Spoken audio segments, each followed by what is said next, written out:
وَاتْلُ عَلَيْهِمْ نَبَأَ ابْنَيْ آدَمَ بِالْحَقِّ، ان کو سنائیے آدم کے بیٹوں کا واقعہ سچا.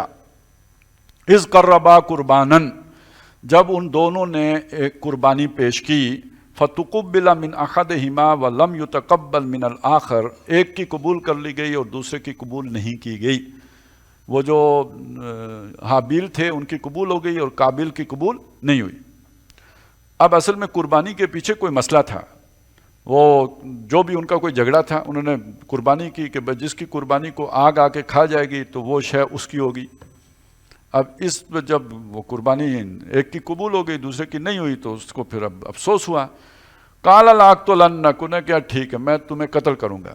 قال انما یتقبل اللہ من المتقین، تو اس نے کہا جس کی قبول ہوئی تھی کہ اللہ متقی پرہیزگار لوگوں کی چیز قبول کرتا ہے. یہ جو ہے نا حرام مال یا جو باغی لوگ ہیں ان کی قربانی قبول نہیں کرتا. لَإِن بَسَطتَ إِلَيَّ يَدَكَ، اگر تو اپنا ہاتھ میری طرف بڑھائے گا، لِتَقْتُلَنِي، تاکہ تو مجھے قتل کر دے.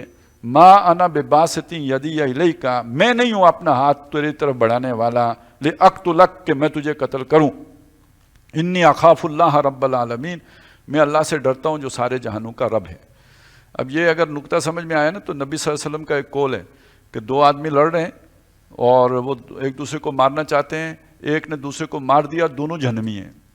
تو صحابہ نے پوچھا، آپ کے ذہن میں بھی سوال آیا ہوگا نا کہ انہوں نے بھی پوچھا کہ یہ جو قاتل ہے اس کا جہنمی ہونا تو سمجھ میں آیا، یہ مقتول کیسے جہنم میں چلا جائے گا؟ تو فرمایا اس کا داؤ نہیں چلا، مارنا تو وہ بھی چاہتا تھا اس کو، اس کا داؤ چل گیا اس کا نہیں چلا، تو یہ دونوں جہنمی ہیں. اب یہاں پہ تقویٰ کی روش کیا ہے کہ وہ کہتا ہے تم مارنا چاہتے ہو تو مارو، میں تمہیں مارنے کے لیے تیار نہیں ہوں، میں اپنا ہاتھ نہیں اٹھاؤں گا. اچھا یہی بات ایک روایت اور سلسلے کی روایت ہے اس میں آئی ہے، میں سنا اس لیے رہا ہوں کہ شاید کل یہ صورتحال آپ کو بھی پیش آ جائے کہ فتنہ ہوگا، مسلمان ایک دوسرے کو قتل کر رہے ہوں گے. تو حضور نے فرمایا کہ تم اس فتنے میں نہ پڑنا، اس سے لا تعلق رہنا، اپنے گھر میں رہنا، تلوار توڑ دینا، درخت کے جڑ کو پکڑ لینا، اس فتنے میں نہ پڑنا. اب کسی نے اگلی بات پوچھ لی کہ اگر وہ فتنہ گھر آ جائے تو اب وہاں حضور نے فرمایا کہ آدم کے 2 بیٹوں میں سے اچھا بیٹا بن جانا. تو یہ بات آپ کو اس لیے سنائی ہے کہ عنقریب لڑائیاں ہوں گی، اور 2 بڑی لڑائیاں لازمی ہوں گی، ایک عرب میں ایک عجم میں. اور یہ جو 2 لڑائیاں ہوں گی ان کی خبریں ہیں احادیث میں، اور اس میں پہلا مرحلہ دونوں جگہوں پہ وہ ہوگا کہ جس میں ایمان والوں کا کوئی کام نہیں ہے.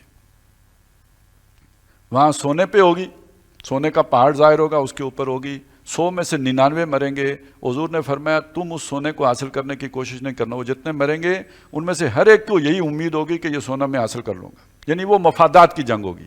وہ اسلام کا نام بے شک استعمال ہو رہا ہو، وہ اسلام کی جنگ نہیں ہوگی. اس کا جو سیکنڈ فیز ہوگا نا وہ ہے جس میں پھر مہدی آ چکے ہوں گے اور پھر وہ جینین جنگ بنے گی.